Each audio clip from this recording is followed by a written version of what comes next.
everyone? All right, well, today is October 1st, which means we've made it through the summer and September, and we're now in Q4, which is great. Usually Q4 and Q1 are my best months of the year. So October, November, December, January, February, March.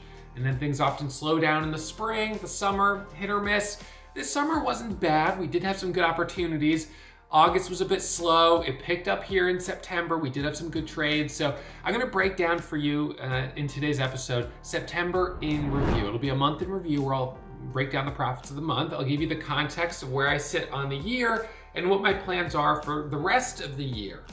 And now, I want you to remember, as always, that trading is risky. My results are not typical, and you shouldn't try to blindly follow me or anyone else. The typical result for a beginner trader is losing money, because trading is hard and it's risky. So you should assume you'll lose, and with that assumption, mind trading a simulator before you put real money on the line. Make sure you take it slow. I hope you guys enjoy this recap, this sort of September month in review. It's a brief recap of my trades from today. I only took two, nothing much to report there. I'll go over it, but primarily talking about where I sit on the month of September, and again, where I sit on the year and what the goal is for the rest of the year. So please hit that thumbs up. Hope you guys really enjoy this episode, and I'll let you jump right in. All right, enjoy.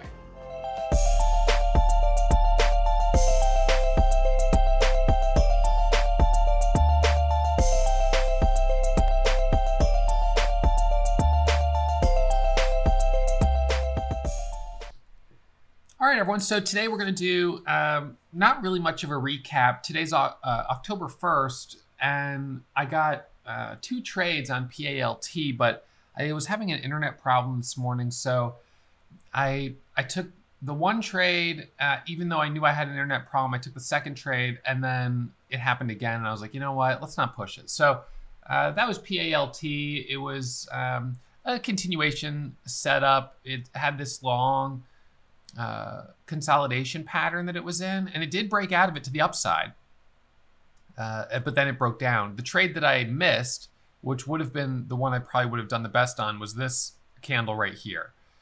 So that's okay. Anyway, so I figured today, instead of really doing much of a recap, we'll just do a breakdown of September month in review. So let's see, if I back this out, I'm going to go from January 1st, 2017. So from January 1st, 2017, I have about $9.46 million in gross profit. That's gross, before fees, before commissions, ECN fees, commissions, and of course before taxes. So that's the total profit that I've made trading. And then you got to pull the fees, commissions, taxes off of that. Fortunately, I've done a decent amount of trading in a retirement account, so that's been tax-free, but in any case. So that's from January 1st. The reason January 1st is significant is because on January 1st, I started with $583 in my account. So that means all of that profit is from an initial starting balance of $583. And if we go back to that first month of January, my very first day in gross profit was 156. So these were small green days before finally starting to make some progress. That's again in gross profit. If we go through February, pretty quickly you'll see that I started, and I go to 90 days. Pretty quickly I started to do well, had a pullback, but then rallied back quickly. And we go through the end of 2017 approximately, and let's see, go to 31.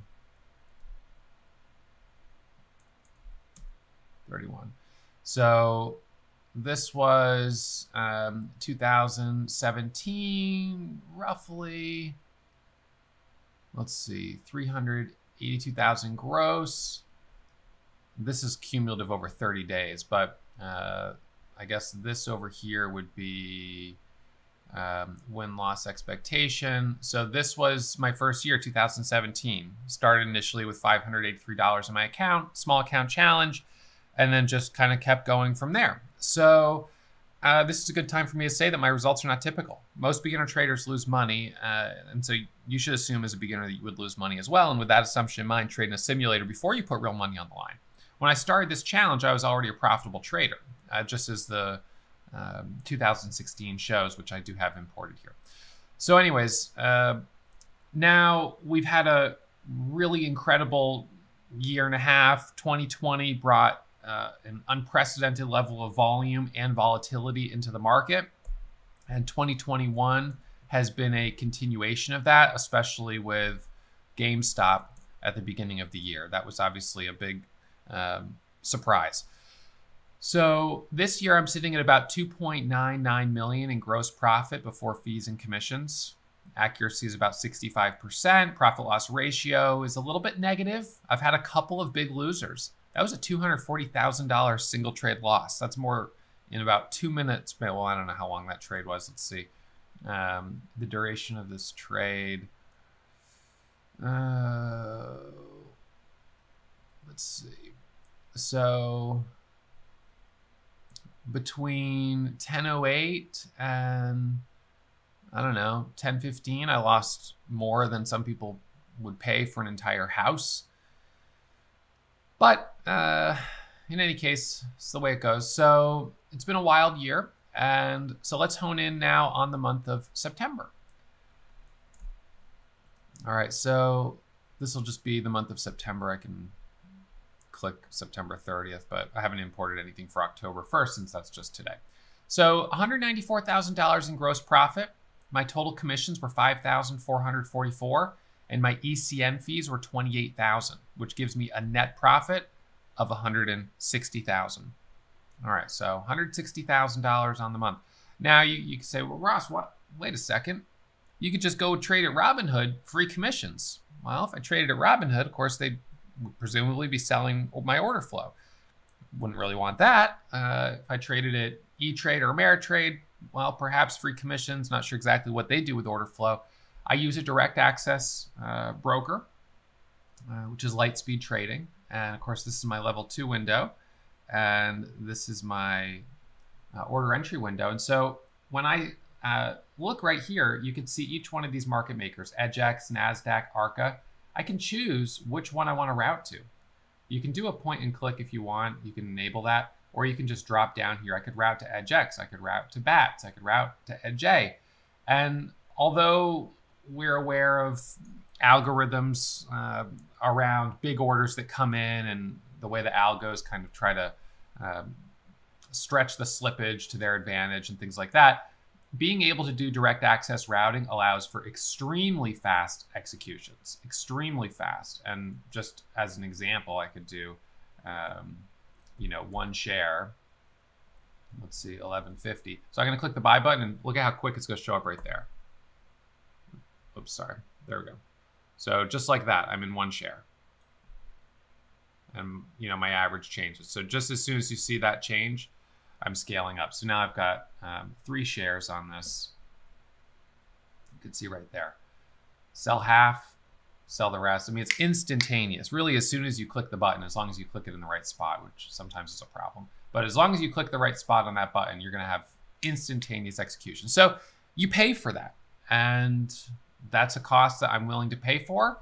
It's not insignificant, I suppose, although in the grand scheme of things, it's fairly insignificant, and I think it's worth it. So my ECN fees were a little higher this month, and they've been a bit higher this year.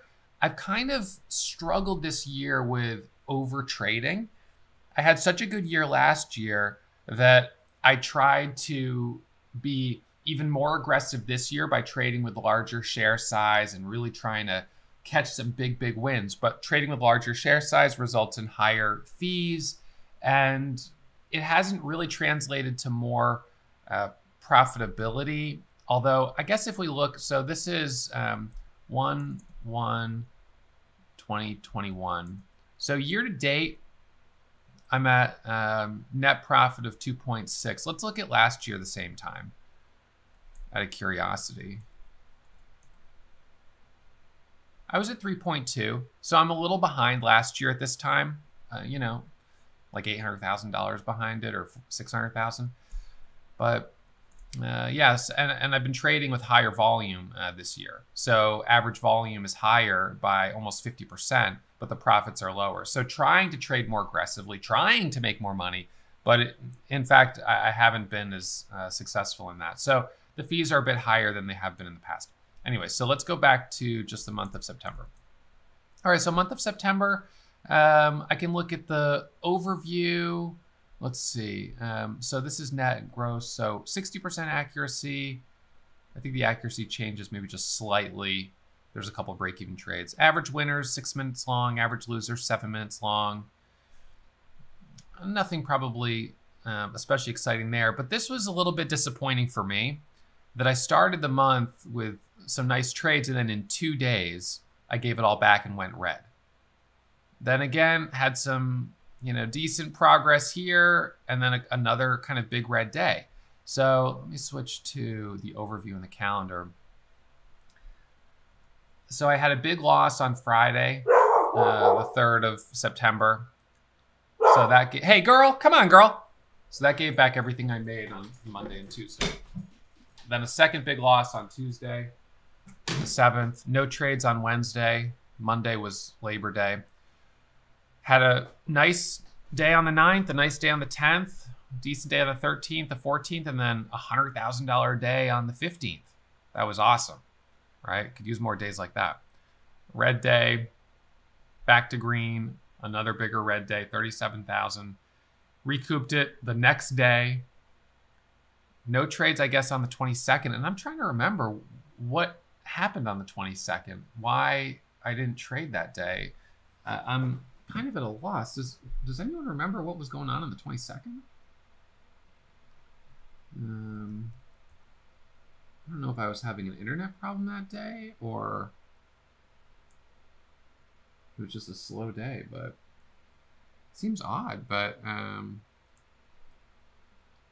mean, that's what it says. So let's see. Just looking at my calendar here.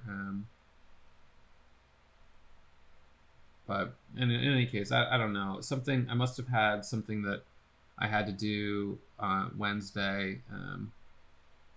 I think I had a meeting that day. Let's see. Yeah, it looks like I had a meeting at 11, and there probably wasn't much going on early, and then I just was like, yeah, whatever. Yeah, and then I was teaching Warrior Pro classes later that day. Oh, you know what? It was because, you're right, I was trading in the small account that day. That was the final day, I think, of the small account challenge, which is why I didn't trade in my main account. So yeah, actually, and that's worth noting. So this is just my main account. This isn't the small account challenge. That is separate. This is just my main account. So then anyways, yeah, but then last Friday, $37,000 red day. So I started last week with a $37,000 red day, and I finished with a $37,000 red day. And so I basically was, well, red on the week. Monday and Tuesday weren't great. Wednesday also wasn't great. And then we had the big move on PALT, and that's what I traded yesterday, Wednesday and yesterday, PALT. So we got that surprise squeeze on PALT right here as it halted up at 750. And that trade is what gave me about $30,000 of profit as it squeezed up, and then traded again yesterday. Traded again today, but only small gains as I was running into internet issues again today. So yeah, so that's the month. High level. Let's see. So biggest drawdown was 75,000. Dropped down 75,000, and it comes back up, drops back down, comes back up. So a little tricky there. Days and times, a couple losses in the afternoon, but then actually this month, afternoon trading was successful for me. So that's good to see. This is an interesting pattern. Red on Monday, red on Friday, Wednesdays. That was the day this month. But that pattern can change so much from month to month. I don't usually look at it too closely. But what I would note is that this year as a whole, Mondays have not been very good for me. So I don't know what to attribute that. Well, I've got some ideas, but Mondays have not been great. Tuesdays, Wednesdays, Thursdays, and then Fridays cool off a little bit. And generally afternoon trading, I don't do particularly well. So from 9 to 10, I do well, but then after that, I usually just taper down anyways. But when I do come back for some afternoon trades, things can get a little crazy. So this has been my year. Went red on the year by over 100,000, surged back up, gave back about over a third of that profit, almost half of it. And then I've been pretty steady here since March. Haven't had too many like big trade, big huge days, but you know, I've had a couple here and there. So this month, the biggest day was the $100,000 day, which came as a bit of a surprise to me. I wasn't expecting to have a day that big. So we can look at IRNT, INDP, and let's just take a glance at those stocks. So INDP, let's see, this was on this day here. So it was pretty disappointing that it did not end up holding its levels. However, look at that move.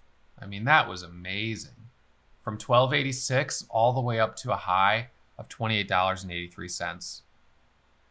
So we really did have some great action on that day, and that was my best day of the month. And it was the first day I finished over $100,000 in a while. So I could use a couple more days like that. But then the fact that by the end of the day it was all the way back to flat was pretty disappointing. So I kind of felt like that, although that was nice that we had that, it also sort of felt like it weighed on things a little bit. Just the fact that it didn't, that we didn't have a strong finish. We didn't get a really nice second day continuation on that stock, which, you know, that's discouraging. It's not what I really like to see. I'd always prefer to see more like what we had on PALT, where we have multiple days of opportunity. That's when things usually for us get pretty good. And I thought maybe we would get, you know, that breakout today back through 14.25 and 15.20, but given that it's Friday, I don't know. It just didn't happen for me. But anyway, so let's see. Let's look. So back at the metrics here for the month of September. So we looked at days and times, price and volume.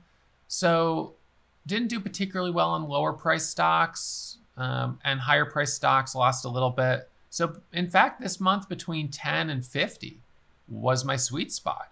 Usually I would be green between 5 and 10. However, I think one factor here was that because I was doing the small account challenge, most of the stocks between 5 and 10, I was just trading in the small account and I wasn't trading them in the big account at all. So I guess that makes sense. So by instrument, biggest winner, HLBZ in total gains, INDP, EFTR, PALT, ARQQ. Biggest loser, IMPL. That was with the FDA announcement. Zevo, ACY, GDEV, MRM. Performance by instruments volume. Low volume stocks, I lost on. High volume stocks, I crushed. So, you know, it's a reminder. So the thing is, when news first comes out, the volume initially is low because the news is coming out. And in those moments, you think, oh, wait, I'm the first one seeing this big headline. And so I jump in. But then if it ends up that the market doesn't respond to it and it drops back down, well, you know, that's a low volume trade and a big loss. So performance by instruments relative volume. So the majority of my profit was on stocks that have 5 times higher volume on the day I traded them than in the 50-day average. So the performance by the instruments prior day also seemed better on stocks that were sort of like fresh news. Sometimes this will be, and if we look at this over a longer period of time, you'll notice it's more of a curve there, because oftentimes I will have profit on a previous, based on the low relative volume based on previous day, because that's continuation. So PALT yesterday was continuation. So I made 18,000 on it yesterday, but the relative volume was lower than the previous day, right? It was actually lower. Why was it lower? Well, the previous day was crazy high. However, both of those days were 50 times higher, 5 times higher than the 50-day average. So both of those days would have fallen into the 50-day average profit column here, 5 times higher than the 50-day average. But the first day would have been 5 times higher than the previous day, whereas the second day would have been, somewhere in here. So kind of interesting on that. And performance by instruments movement, less than 10%. I guess, oh, well, this is in a longer period of time. Let's look back at the month just of September. So yeah, for the most part, profit is on stocks that are up over 10%. So, if you were trying to hone in your strategy, what I would be doing, if I was sitting down with a student and we were saying, all right, well, these are your metrics and you're trying to get a little bit better. Can we cut this stuff out? Can we cut this stuff out? Yes, you have profit here, but then the losses negate that. So just cut all of that out. So we focus on here. Okay, so performance by instrument. So this would be only trading stocks with at least 2 times relative volume. Only trading stocks up at least 10% right here. Primarily, or you could just say only trading stocks gapping up more than 2%. Now, the only thing here is that sometimes you'll have a surprise momentum stock that's not a gapper, but usually those don't work well. And then in this area, well, focus on higher volume.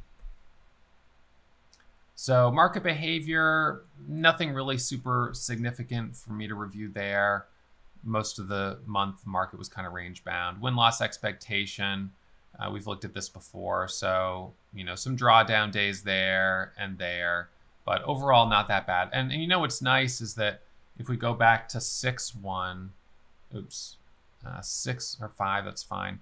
So I had a kind of long stretch here from, when was this? July 22nd to right here. So a full month basically of drawdown, back up, back down before breaking out. Now that is a bit of an ABCD pattern and a flat top breakout. It's a nice looking pattern. So I'd be a buyer right around there for the breakout, maybe even buy the dip for the move back up. But that was a long stretch and it wasn't a lot of fun knowing I was in the red by 150,000 versus my all-time highs. But, again, that's part of trading. You've seen me go through that a million times and then rally back up. So as of right now, I finished the month of September at all-time highs for the year and all-time highs for my small account challenge that started back in 2017. So I'm sitting at 9.46 in gross profit. And net profit is about 8.39, 8.4, somewhere around there. And the next goal for me is to cross over 10 in gross. So I'm about $600,000 away from that. I would like to be able to do that by the end of this year. So we've got 3 months. So, I'm $600,000 away, 500,000 away, 550. So, if I can be averaging, well, it would need to be 200 a month. However, the good news is we are coming into what is typically the good time of year, Q4, October, November, December. That doesn't mean it's no guarantee that it'll be a good quarter, but I'm hopeful that we do have some good opportunities. And if we do, it'll be a great finish to the year. But at the same time, if we don't, as long as I can keep my head above water, stay green, and try to minimize the drawdown and those losses, it'll be an okay finish. So that's my sort of breakdown of September month in review. $160,000 in profit. Not the best month I've had of the year. I guess if we could take a quick look there, just so oops, go to 2021. So we'll do overview and we'll do like this. So have been kind of on a little bit of a great January thanks to GameStop. February and March were good at 400. June was just under 400. July was right here before I lost $150,000 in the last week and then had to play it safe in August and September. So my hope would be that we'll see a October like that, November like that, and a December kind of like that. That's the goal. All right, so it's good to set goals. And that's where I'm at right now. So we'll see where we finish the year. Hopefully we have a nice finish, and I'm excited for I'm excited for the fourth quarter. But realistically, I'd be totally happy. I mean, man, if I was averaging 400 just for the next 3 months, that would be another 1.2 million. That would have me finishing the year at about 4.2 million, which would be great. That would be phenomenal. So I think to be more realistic, even just finishing over 200 as a baseline kind of goal, 200 is great. That's 50,000 a week. But if we do get a couple of big momentum stocks, we just get a couple, and those ones become $100,000 days, it's only going to take 4 or 5 days like that in the next 3 months to make a huge difference in the way I finish the year. So I'll be here. I'll be looking for it, and that's the game plan. All right, so that's it for me. Hope you guys have an awesome weekend, and as always, again, I can't say it enough, trading is risky. We know that. The risk of loss is real, and many traders will take very significant losses as they're getting started. So take it slow. Trade in a simulator before you put real money on the line. My results are not typical. You should not try to blindly follow me or anyone else. Take it slow. All right, so with that, I hope you guys have a great weekend, and I'll see you back at it real soon. All right, see you then. I hope you really enjoyed that video, and make sure you hit the thumbs up and subscribe to the channel if you haven't already. Our goal is to hit 1 million subscribers this year, but we won't get there without your help. So please, please, please hit that subscribe button.